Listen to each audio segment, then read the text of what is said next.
Hello friends, welcome to my channel. फिर से आप सभी का मेरे यूट्यूब चैनल में स्वागत है। आप सबको आज हम संधि पढ़ाने वाले हैं। जैसे कि आप सब जानते हैं कि आप मैट्रिक एग्जाम दें या इंटर का एग्जाम दें या कोई भी नौकरी का फॉर्म भरे या कोई भी एग्जाम का तैयारी करें तो उसमें मतलब संधि आता है, समास आता है, वर्ण आता है, यानी व्याकरण से बहुत सारे क्वेश्चन पूछे जाते हैं। तो वर्ण पर, समास पर ऑलरेडी वीडियो अपलोड कर दिए हैं और तीसरा वीडियो हमारा समास का। तो आज समास हम पढ़ाने वाले हैं। अगर आप 2023 के लिए बोर्ड के एग्जाम के लिए तैयारी कर रहे हैं तो भी यूजफुल होगा, और इंटर अगर 12th का फाइनल एग्जाम देने के लिए तैयारी करें तो भी यूजफुल होगा। तो आज आपको आज हम आपको ऐसे संधि बताएंगे कि आप केवल परीक्षा में देखेंगे और उसका आंसर टिक कर देंगे। खाली देख के टिक कर देना है बस। देखिए, पढ़ा रहे हैं संधि। संधि का मतलब क्या होता है? पहले ये जान लीजिए कि संधि का मतलब क्या होता है। तो संधि का मतलब होता है मेल करना। संधि का मतलब मेल करना। संधि का मतलब होता है मेल करना, आपस में जोड़ना। इसी का मतलब होता है संधि का मेल करना। अब देखिए, हम सभी लोग जानते हैं कि दो वर्णों के मेल से जो विकार उत्पन्न होता है उसे हम संधि कहते हैं। यहाँ तक हम सभी लोग जानते हैं कि दो वर्णों के मेल से जो विकार उत्पन्न होता है उसे संधि कहते हैं। आप देखिए, यहाँ कुछ जैसे में देख लीजिएगा, हिम प्लस आले।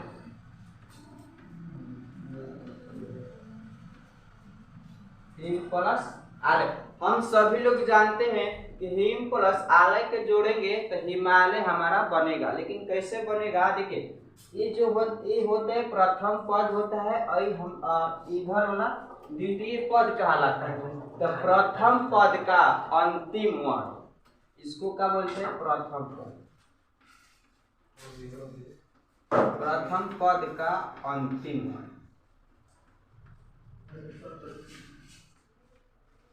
प्रथम वर्ण का अंतिम पद, यानी ये जो है प्रथम पद है, ये जो है हमारा द्वितीय पद है।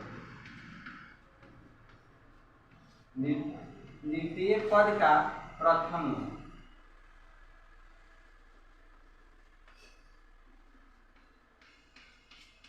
देखिए, जो हिम प्लस आले लिखे हैं इसको बोलते हैं प्रथम पद, इसको बोलते हैं द्वितीय पद। देखिए, इसमें मेल क्या होता है। तो लिखा गया है कि प्रथम पद का अंतिम वर्ण और द्वितीय पद का प्रथम वर्ण। अरे समझ में जो है हिम लिखे ना, इसको प्रथम पद बोलते हैं, और इसी का अंतिम वर्ण हमको निकालना है।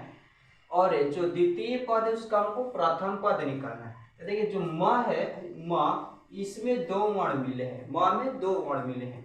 जैसे म प्लस अ है उसमें, तो आपको पता रहना चाहिए जब भी व्यंजन में से स्वर निकल जाता है तो व्यंजन हमारा हलंत में बचता है। यानी हलंत कहने का मतलब अर्ध स्वर होता है, अर्ध स्वर कहने का मतलब आधा में होता है।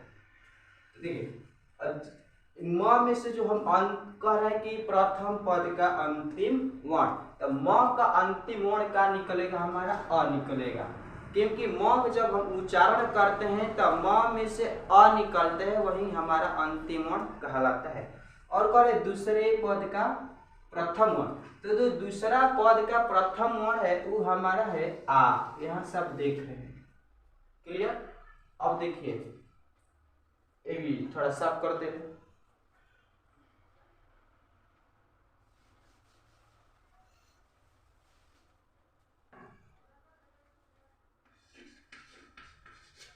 अब देखिए, जो हिम है प्लस अ है प्लस आ है प्लस ले, अब देखिए कैसे वो हिमालय बनता है।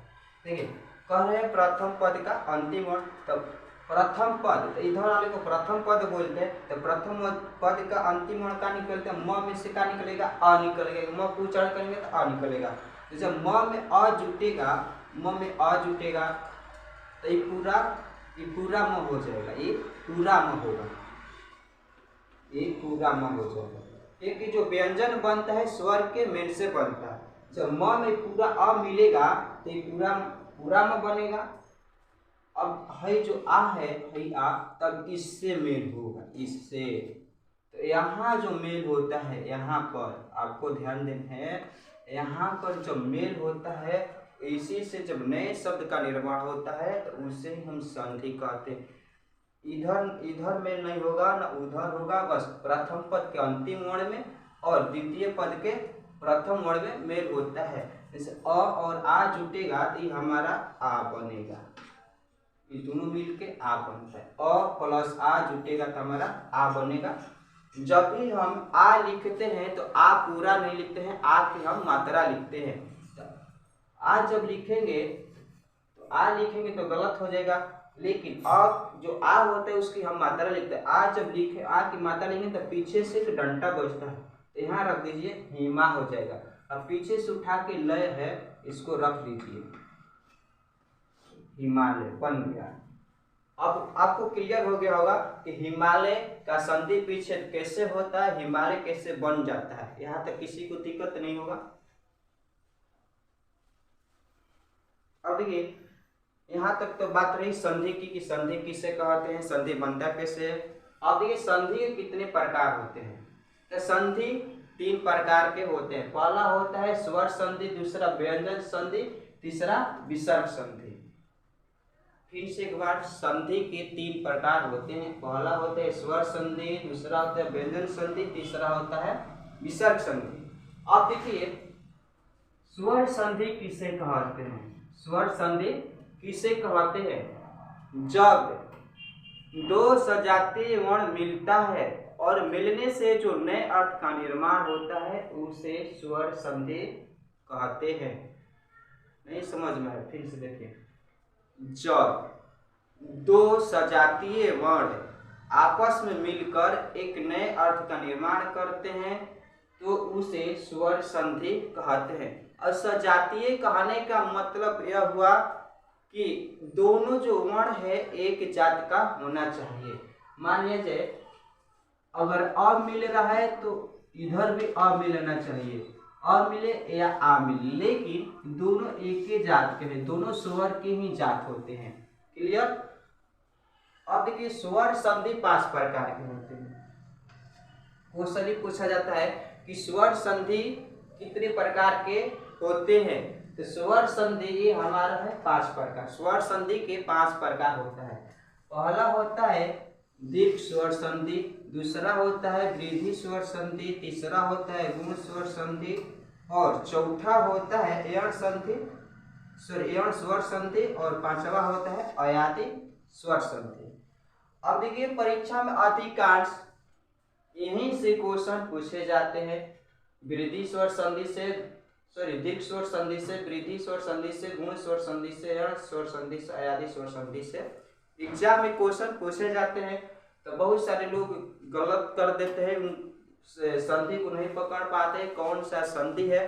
तो आज हम आपको ऐसा ट्रिक बताएंगे कि कभी आप उस संधि भूलना चाहोगे तब पर भी नहीं भूल सकते हैं। देखिए दीर्घ स्वर संधि में क्या होता है कि दीर्घ मतलब यहाँ खाली यह थोड़ा सा सोच लिए दीर्घ मतलब क्या होता है, बस थोड़ा सा सोचिए। दीर्घ मतलब होता है बड़ा, दीर्घ मतलब बड़ा, यानी दीर्घ स्वर संधि में जब ही होगा तो स्वर संधि का बड़ी मात्रा होगा, स्वर संधि का बड़ी मात्रा, यानी कहने का मतलब अ आ में के बड़ा मात्रा होगा। दीर्घ स्वर संधि में केवल बड़ी मात्रा होती है। अब देखिए यहाँ जैसे हम लिखे हैं परीक्षा, विद्यालय, अगर परीक्षा का उच्चारण करते हैं तो परीक्षा में जो जो र पर ओढ़ाया गया है, र पर ओढ़ाई दिया गया, इसमें बड़ी ई की मात्रा है, इसमें बड़ी ई की मात्रा है, यानी बड़ी ई जब जहां लगता है वहां दीर्घ स्वर संधि होता है, इतना ध्यान रखना है। और देखिए विद्यालय यानी इसमें जो है आ की मात्रा लगा है, बस आपको कुछ नहीं करना है। जहां पर भी आपको बड़ी मात्रा लगा हुआ शब्द दिखाई दे वो हमारा दीर्घ स्वर संधि कहलाता है। दूसरा होता है वृद्धि संधि, दूसरा होता है वृद्धि स्वर संधि। इसका ट्रिक एक है कि जिस शब्द के ऊपर डबल ओढ़ाव रहता है, जिस शब्द के ऊपर डबल ओढ़ाव रहता है उसे वृद्धि संधि कहते हैं। जैसे यहाँ उदाहरण लिखे हैं सदैव, एकैक, यानी आप देख सकते हैं कि सदैव के ऊपर डबल ओढ़ाव है, एकैक के ऊपर डबल ओढ़ाव है। तो आपको जहां भी डबल ओढ़ाव जिस शब्द मिले और पूछ ले कौन सा संधि है, वहां खोजना नहीं है कि कौन सा संधि है, बस क्वेश्चन पूछे उसका आंसर दीजिए फट दे। अगर उस पर डबल, अगर डबल कहने का मतलब दो गुणा, अगर दो गुणाव रहता है तो हमारा वृद्धि स्वर संधि कहलाता है। तीसरा होता है गुण स्वर संधि, तीसरा गुण स्वर संधि। तो तीसरा जो गुण स्वर संधि तीसरा नंबर का है उसमें केवल एक ओढ़ाव होना चाहिए, केवल एक ओढ़ाव होगा तो उसे हम गुण स्वर संधि कहते हैं। जैसे यहाँ देख लीजिए परमेश्वर, परमेश्वर लिखे हैं तो परमेश्वर में एगो ओढ़ाव है, परोपकार में एगो ओढ़ाव है, महेश्वर में एगो ओढ़ाव है। तो आपको जिस शब्द के ऊपर एगो ओढ़ाव मिल जाए और पूछ दिया जाए कौन सा संधि है तो हाँ घबराइएगा मत, उसको देखिए और गुण संधि में टिक मार दीजिए, पूरा 100% सही होगा। अब देखिए यण संधि क्या होती है। यण संधि, यण संधि कह रहा है कि य र व के पहले कोई आधा शब्द आए।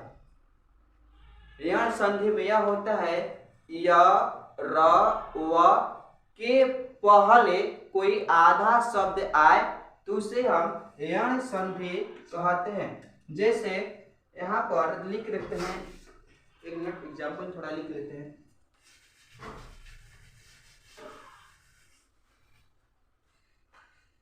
यहाँ पर देखिएगा इत्यादि,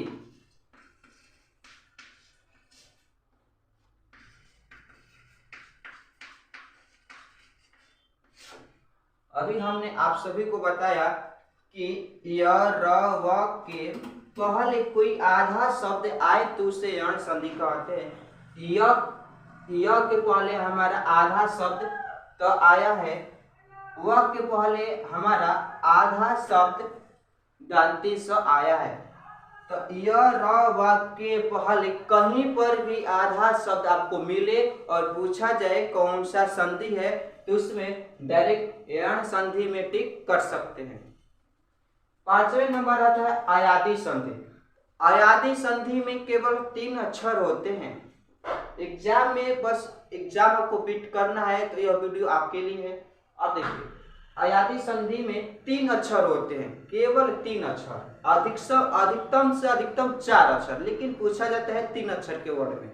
अब देखिए पवन हो गया, नायक हो गया, गायक हो गया। तो पवन में आप देख रहे हैं कि 3 अक्षर हैं, नायक में 3 अक्षर है और गायक में 3 अक्षर है। तो आप सब यहाँ तक जो स्वर संधि का 5वां भेद था वो हमारा खत्म होता है। फिर से एक बात और याद है, दीर्घ स्वर संधि में बड़ी मात्रा होती है, जहां पर भी बड़ी मात्रा आपको दिखाई दे उसे हम दीर्घ स्वर संधि कहते हैं। वृद्धि संधि में जिस शब्द के ऊपर डबल ओढ़ाव रहता है उसे वृद्धि संधि कहते हैं। जैसे यहाँ देख रहे हैं सदैव पर डबल ओढ़ाव है, एकैक पर डबल ओढ़ाव है। गुण स्वर संधि में किसी शब्द के ऊपर एगो ओढ़ाव रहता है, जैसे यहाँ देख सकते हैं परमेश्वर में एगो ओढ़ाव है, परोपकार में एगो ओढ़ाव है, महेश्वर में एगो ओढ़ाव है। यण संधि में य र व के पहले कोई आधा शब्द आता है उसे हम यण संधि कहते हैं। जैसे यहाँ पर देख सकते हैं इत्यादि, स्वागतम, य के पहले आधा शब्द आया है, य के पहले आधा शब्द तो आया है, व के पहले आधा दंती स आया है। अब देखिए अयादी संधि में अधिकतम 3 अक्षर होते हैं। पहला पवन में देख सकते हैं, पवन में 3 अक्षर है, नायक में 3 अक्षर है, गायक में 3 अक्षर है। तो आशा करता हूं कि आपको यहाँ तक की जो टॉपिक होगी आपको समझ में आ गया होगा। अब बचता है व्यंजन संधि और तीसरा है विसर्ग संधि। तो व्यंजन संधि को हम अगले वीडियो के माध्यम से पढ़ेंगे। तब तक के लिए थैंक यू।